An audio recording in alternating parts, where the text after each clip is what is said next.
Hello friends, welcome back to our YouTube channel at the rate personal tax. आज की video में बहुत ही important topic discuss करने वाले हैं। क्या व्हाट्सएप चैट एडमिसिबल है as an evidence in income tax cases? यानी कि अगर आपके ऊपर इनकम टैक्स केस चल रहा है, किसी टैक्स इवेजन का, किसी भी इस तरह की इनकम इवेजन का, तो उसमें अगर आपके फ़ोन की कोई व्हाट्सएप चैट मिलती है तो क्या वो एडमिसिबल है as an evidence against you और अगेंस्ट इनकम टैक्स डिपार्टमेंट? तो चलिए समझते हैं। तो सबसे पहले तो समझते हैं कि व्हाट्सएप चैट को इस समय यूज ही क्यों किया जा रहा है, इनका यूज इतना बढ़ क्यों गया है as an income tax evidence. तो पिछले कुछ सालों से स्मार्टफोन जब जब सीज होते हैं सर्च ऑपरेशन में, रेड में, तो उनमें से जनरली स्क्रीनशॉट निकलते हैं, फॉरवर्डेड मैसेजेस निकलते हैं, फ्रेगमेंट्स ऑफ कॉन्वर्जेशन निकलते हैं, यानी कि आपकी बातचीत निकलती हैं जिनको टैक्स डिपार्टमेंट अपने इन्वेस्टिगेशन में शामिल कर लेता है as a evidence towards unreported cash transactions और अनरिकॉर्डेड बिजनेस इनकम। ये चैट्स यूज किए जा रहे हैं इनकम टैक्स डिपार्टमेंट के द्वारा to issue notices, justify additions, initiate reassessment proceedings, और कुछ केसेस में तो यही चैट्स बेसिस बन रहे हैं प्रोटेक्टिव असेसमेंट का। टैक्स के पार्लेंस में एडिशन क्या होता है कि भाई आपकी टैक्सेबल इनकम जो आपने बताई थी उसमें कुछ और जोड़ देना इनकम टैक्स डिपार्टमेंट के द्वारा, जब डिपार्टमेंट को लगता है कि आपने कुछ ना कुछ इनकम अनडिस्क्लोज्ड रखी है, यानी कि डिपार्टमेंट को नहीं बताई है। तो कुछ केस स्टडीज समझते हैं जिनमें इन चैट्स को यूज करके इनकम टैक्स डिपार्टमेंट ने असेसी की इनकम बढ़ाई, और फिर आईटीएटी ने यानी कि इनकम टैक्स अपीलेट ट्रिब्यूनल ने क्या डिसीजन दिया। तो सबसे पहला केस है A John Kumar versus ITAT Chennai का। तो इसमें व्हाट्सएप चैट में लिखा गया था इनवर्ड आउटवर्ड।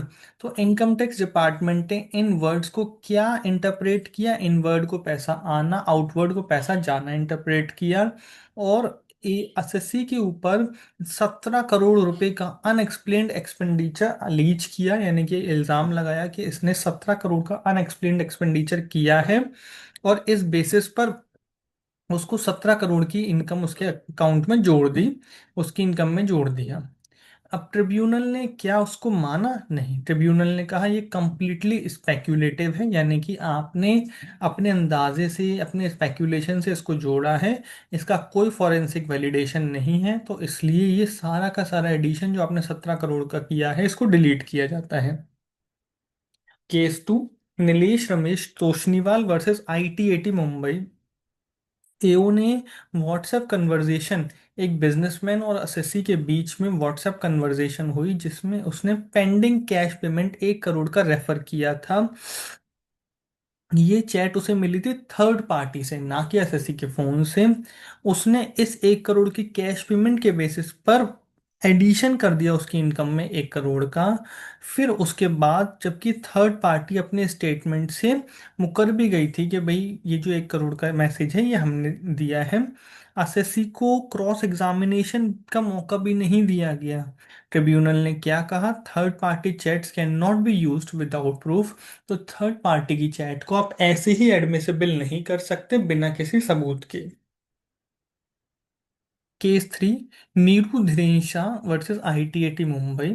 सर्च अथॉरिटीज में इनकम टैक्स अथॉरिटी को, सॉरी, सर्च में इनकम टैक्स अथॉरिटीज को क्या मिला? व्हाट्सएप चैट जिसमें प्रॉपर्टी के करंट रेट के स्क्रीनशॉट लगे हुए थे एक्सेल के। तो इनकम टैक्स डिपार्टमेंट ने क्या कहा कि भाई आपने प्रॉपर्टीज बेची हैं स्टैम्प ड्यूटी रेट से ज़्यादा पर, जो एक्सेल लगे हुए हैं उन रेट्स पर बेची हुई हैं, तो आपके पास अनअकाउंटेड कैश होना चाहिए।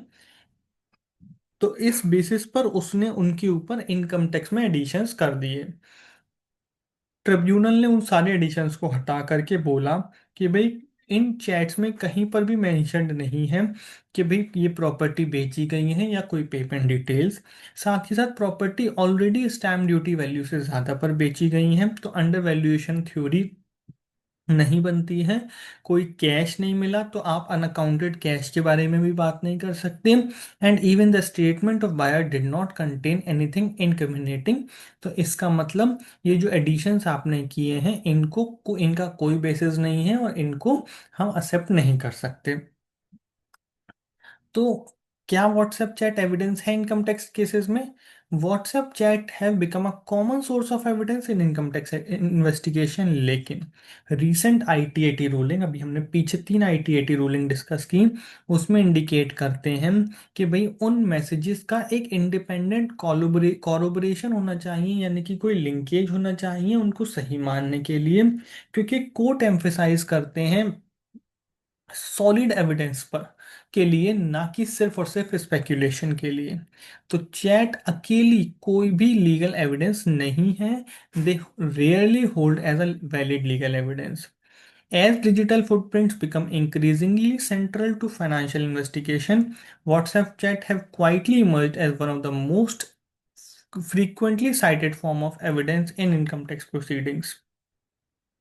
की प्रिंसिपल्स क्या रखे गए, क्या बनाए गए हैं एक तरीके से सस्पिशियस। अगर आपको सस्पिशन है, शक है, उसको प्रूफ नहीं बोल सकते। चैट अगर आप एक्सेप्ट कर रहे हो as an income tax evidence, उसमें क्लियर लिंक होना चाहिए एसएससी के साथ उन चैट्स का। उनका कॉरोबरेशन होना चाहिए, यानी कि चैट्स में कोई ना कोई डॉक्यूमेंट्स, स्टेटमेंट्स, कैश ट्रेल दिखना चाहिए। ITAT rulings show messages alone cannot justify addition. Court demand concrete evidence, not assumptions. Chats must be supported with documents or confessions. तो कंक्लूजन क्या है? WhatsApp chat may reveal conversation but not definite evidence. Court requires solid, admissible, and corroborated proof. Text addition cannot be based on screenshot or assumptions. Thank you very much. Please subscribe to our YouTube channel at the rate Personal Tax for updates on personal tax and personal finance. Thank you very much.